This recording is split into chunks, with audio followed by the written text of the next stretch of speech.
ఎడారిలో సెలయేర్లు. మే 15. ఉన్నతమైన మేఘాలలో ప్రకాశించు ఎండ ఇప్పుడు కనబడకయున్నను. యోబు 37:21. మేఘ ప్రపంచం లేకపోతే మన ప్రకృతికి అందం లేదు. ఇటలీ ప్రాంతంలో ఆకాశం ఎప్పుడూ మేఘాలు లేకుండా బోసిగా ఉంటుందంట. క్షణక్షణానికి ఆకారాలు మారుతూ ఆకాశంలో హుందాగా తేలే మేఘాలకు ఉన్న అందం ఖాళీ ఆకాశానికి ఎక్కడ వస్తుంది? మేఘాలు లేకపోతే భూమంతా ఎప్పుడో ఎడారిగా మారి ఉండేది. మానవ జీవితంలో కూడా మేఘాలుంటాయి. నీడనివ్వటానికి, సేద తీర్చటానికి, ఒక్కోసారి చీకటి కమ్మించటానికి అవి కూడుకుంటూ ఉంటాయి. తేజవంతమైన కాంతి లేని మేఘాలుండవు. దేవుడే అన్నాడు, నా ధనస్సును మేఘాల్లో ఉంచాను.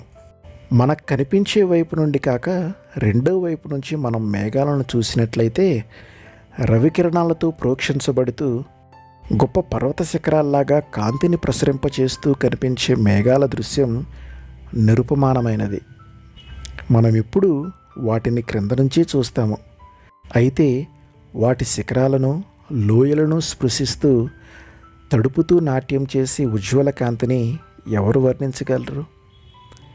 దైవకుమారుడా, నీకు సంభవించే శ్రమలను అవతల వైపు నుండి చూడగలిగితే ఎంత బాగుంటుంది.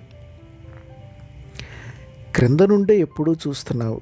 నువ్వు క్రీస్తుతో కూడా ఉన్నత స్థలాల్లో కూర్చొని క్రింద ఉన్న మేఘాలను చూడగలిగితే పరలోకపు స్వచ్ఛమైన ధవల కాంతిని, క్రీస్తు ముఖకాంతిని అవి ప్రతిబింబిస్తున్నాయన్న సత్యాన్ని కల్లారా చూడగలిగితే ఎంత మంచిది.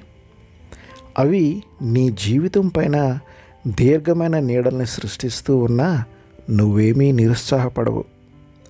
ఒక్కటి గుర్తుంచుకో, అన్నింటినీ తొలగించి శుభ్రపరిచే దేవుని గాలులు ఈ మేఘాలను కదిలిస్తూ విడగొడుతూ ఉంటాయి.